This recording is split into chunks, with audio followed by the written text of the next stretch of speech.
Gente, perdão. Gente, satisfação enorme estarmos aqui em sintonia no intuito de avançarmos com o conteúdo trimestral, por conseguinte, anual. Temos uma pausa, voltamos, retomamos com um gás ainda maior. Beleza, satisfação enorme, vamos lá. Bate-papo de hoje, vamos falar sobre blocos econômicos de poder. Entidades, organismos supranacionais que ganharam corpo e evidência, sobretudo na década de 90. Década essa que nos apresenta um termo, globalização. Mesmo no momento em que você vai falar sobre a formação de blocos econômicos, você está trazendo um outro termo, e isso não acontece ao acaso. Isso, na verdade, essa percepção que vocês tiveram, elas, de certa forma, dão legitimidade à constituição dos blocos econômicos. Se a gente para analisar, os blocos econômicos nada mais representam do que o anseio dos líderes políticos mundiais resguardarem os seus países diante do contexto do advento da globalização. Globalização essa que pulveriza, elimina todo o controle das delimitações fronteiriças dos respectivos países. Um país não consegue mais ter pleno controle da dinâmica de circulação de informações, pessoas, mercadorias, produtos de uma forma geral, num contexto em que, com a globalização, os países percebem que o mundo passa a ser o meu quintal.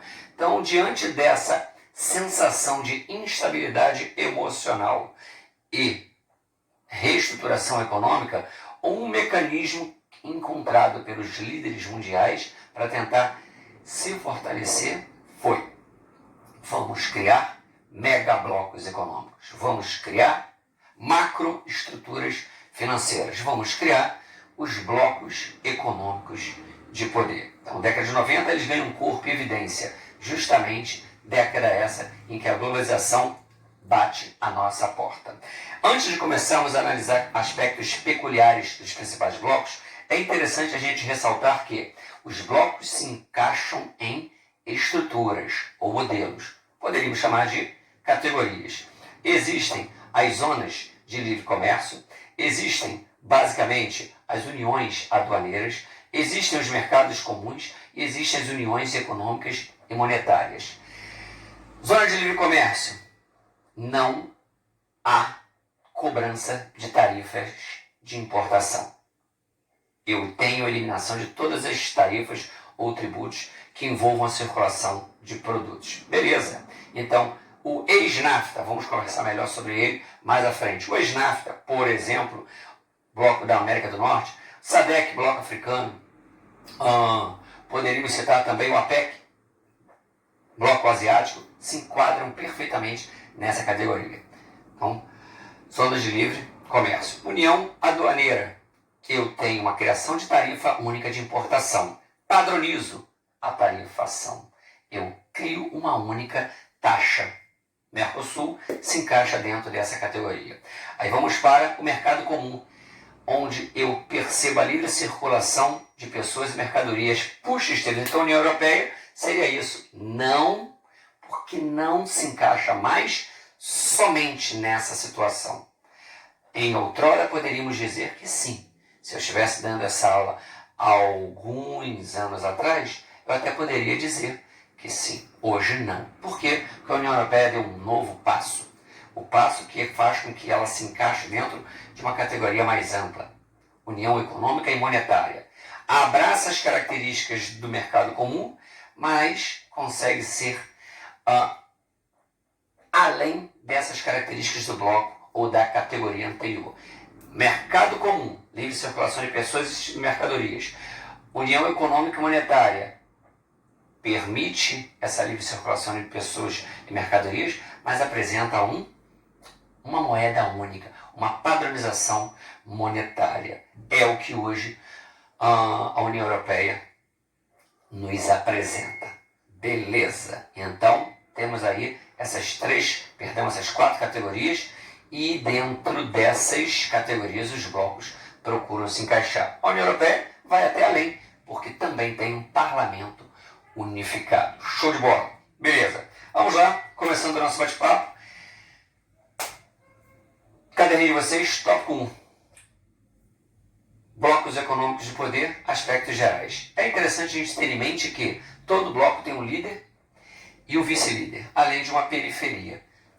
Líder, aquele que representa um papel de referência, aquele que apresenta indicadores sociais e econômicos ainda mais consistentes, aquele que apresenta um respaldo geopolítico de grande representatividade, aquele que tem uma certa relevância na capacidade de mediar situações que envolvam diferentes países.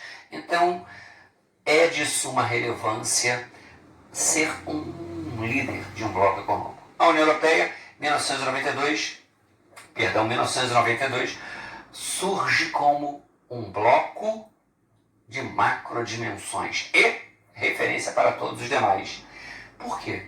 Primeiro porque é o mais antigo. Puxa, Steve, você se falou que surgiram na década de 90 e a União Europeia surgiu em 92, então todos estão ali muito próximos, com certeza, mas vamos nos prender a um histórico. Década de 50, 51, 52, Comunidade Econômica do Carvão e do Aço é criada.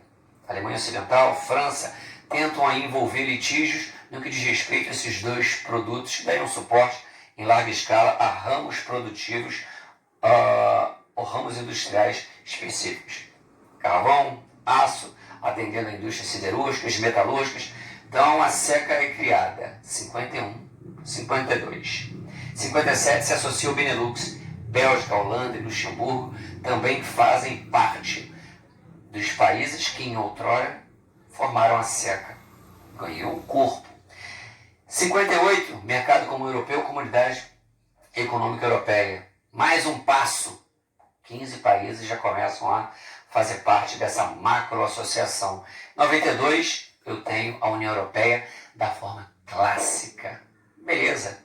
Então, por que ele é o mais antigo? Porque automaticamente ele envolve diferentes esferas: econômica, política, social, cultural, mas também nasce num período em que o mundo ainda não observava essa necessidade de criar grandes intercâmbios comerciais. Então, década de 50, a União Europeia tem o seu embrião e ganha essa dimensão na década de 90. Poderíamos facilmente, é interessante a gente ressaltar a dimensão através de números. Nós temos aí 27 países que hoje compõem a União Europeia e, de certa forma, nos apresentam dados bastante consistentes no que diz respeito ao PIB. Um PIB que estaria na faixa de 16, quase 17 trilhões. São valores, são dados, são números bem consistentes. Tem o leste europeu como área periférica, área que, de certa forma, estabelece correlações, mas não usufruindo de tantos benefícios assim. É uma área que tenta estabelecer contato. Muitos são os países que criam mecanismos para adentrar, inclusive, ao bloco. Ainda muitos desses não fazem parte, mas porque eles precisam seguir cartilhas de bons modos, apresentarem indicadores econômicos e sociais que demonstrem que você não vai sugar o bloco, se utilizar do bloco, mas adentrando a ele, vai poder somar. Ótimo. Vamos para um outro bloco. NAFTA. NAFTA 2018 muda o nome. USMCA. US, Estados Unidos. M, México. CA, Canadá. 3 países signatários que representam 3 países que formaram o bloco. Maravilha, 1994. Vamos às dimensões numéricas desse bloco. Algo em torno de 10 trilhões anuais. Cifras que não são simbólicas, mas nós percebemos nitidamente que os Estados Unidos representam a liderança. Canadá, vice-líder. México, a periferia. E seria de suma relevância que eu apresentasse a vocês um conceito: empresas maquiladoras. Área fronteiriça, México, Estados Unidos. Muitas empresas norte-americanas se instalam numa faixa fronteiriça, território mexicano, usufruindo de benefícios tributários, usufruindo de uma mão de obra mais barata e também fazendo com que essas empresas atuem como empresas tampões. Você, mexicano, quer adentrar o meu território, tentar melhorar sua qualidade, elevar sua qualidade de vida, conseguir um emprego mais consistente, beleza. Só que quando muitos de vocês tentam fazer isso, trazem para o meu país um conjunto de mazelas, problemas que precisam ser equacionados por mim. Então vocês são bem-vindos. Em larga escala, começam a criar necessidades de reestruturações internas. Então é bom que essa entrada não aconteça sem nenhum prévio controle. Então essas empresas maquiladoras, elas atuam de certa forma como empresas tampões, fazendo com que essa entrada maciça ela seja bloqueada. Se o seu propósito é adentrar o meu território para elevar sua qualidade de vida ou conseguir um emprego mais consistente, você vai conseguir nas minhas empresas que ficam no limite fronteiriço do seu país. Ótimo! Também servem para alavancar os valores, os indicadores, os números que quantificam a notoriedade desse bloco. 10 trilhões em muito também foram impulsionados a partir da implantação dessas empresas maquiladoras. Vamos avançar e vamos para o bloco europeu, perdão, o bloco asiático, APEC, 1993. É interessante a gente parar para analisar que desse bloco emana a China. Não estamos falando de algo pequeno. Estamos falando de um país que, a partir do momento que, meados da década de 70, implanta o socialismo de mercado, traz no bojo a criação de cinturões urbano-industriais litorâneos, as chamadas ZEEs, Zonas Econômicas Especiais. Eu crio empresas que, no primeiro momento, não pagam nenhum tipo de tributação ao governo e, em muitos casos, se utilizavam de mão de obra detenta. Opa, detenta não recebe salário. Ótimo. Então, eu não pago salário, não pago tributo. Crio produtos e vou exportar esses produtos da China para qualquer parte do globo. Ninguém consegue competir comigo. Porque, normalmente, os outros precisam pagar tributos e pagar salários. Então, isso faz com que a China consiga transformar o mundo no seu quintal, no sentido de escoar a sua produção em larga escala, em diferentes ramos. A década de 70 ela é de suma relevância para a China e quando ela serve para alavancar, mantém o padrão político ditatorial centralizador, mas flexibiliza o viés econômico, socialismo de mercado. Se a década de 70 foi de suma relevância para a China, serviu para alavancar seus indicadores econômicos, quando a China passa a fazer parte de um bloco econômico, onde ela estiver, as cifras serão colossais. Vamos para as cifras do bloco econômico asiático, APEC, 1993. 21 países membros e cada vez mais tentando estreitar laços nas esferas econômicas e culturais. Ótimo. Temos cifras que superam os 20 trilhões de dólares. Ou seja, ninguém consegue ter cifras tão contundentes. É de suma relevância a gente perceber que essa região do Pacífico, que dá corpo e evidência a esse bloco, permite o intercâmbio com inúmeros países que necessariamente não façam parte da Ásia.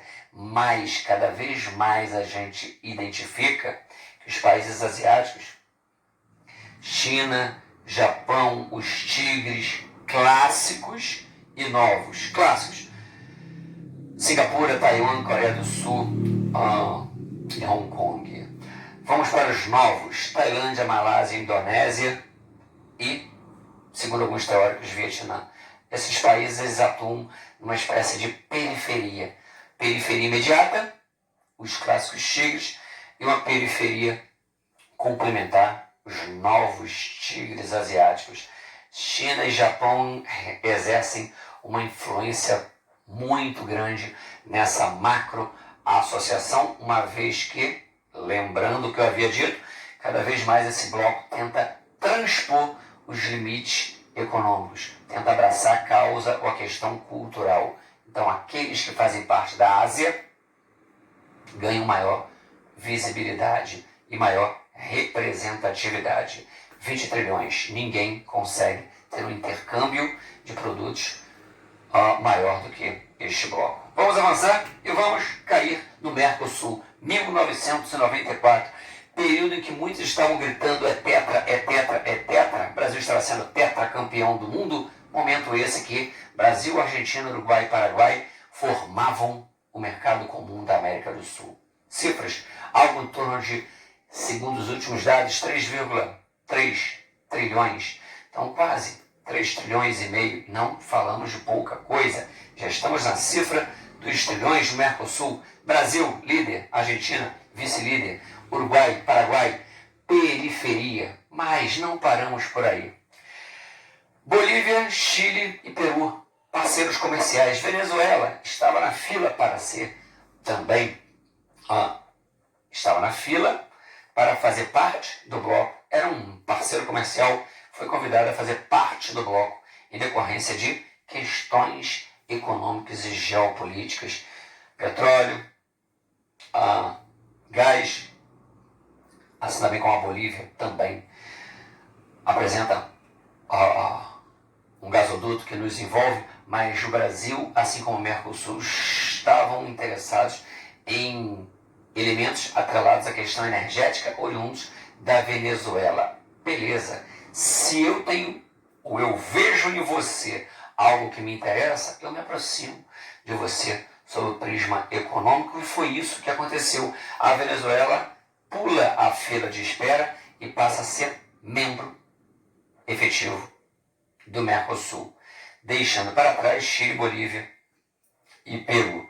Hoje está na condição de membro suspenso em decorrência de instabilidades políticas, econômicas, toda essa questão de centralização do poder na Venezuela e que também contribuiu para uma instabilidade econômica, um declínio dos indicadores sociais e que também, de certa forma, tem vínculo estreito com fatores que legitimam a entrada maciça de venezuelanos no Brasil, questões de ordem humanitária. Tudo isso gerou uma instabilidade. A Venezuela não tem conseguido sentar à mesa de negociações, então, diante disso, ela foi punida no Mercosul e está sendo vista como um membro temporariamente suspensa. Não tem capacidade de participar de reuniões de cúpula deste bloco.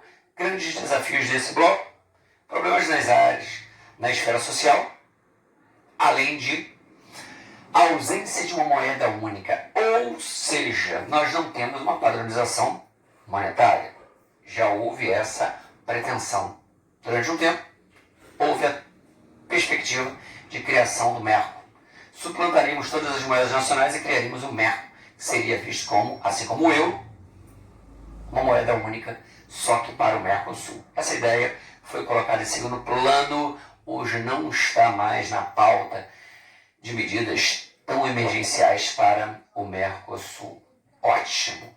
Vamos avançar e automaticamente vamos nos deparar com o Bloco Africano. SADC, o Bloco Africano que envolve 14 países e que nos apresentam cifras que já dão existe um grande lapso, um grande abismo entre os quatro maiores blocos e o quinto, que seria esse bloco africano que envolve países da porção centro-sul africana, ou seja, parte da África que apresenta os menos consistentes indicadores econômicos e sociais. Diante disso, nós já nos fazemos algumas perguntas. Qual é a grande pretensão desse bloco?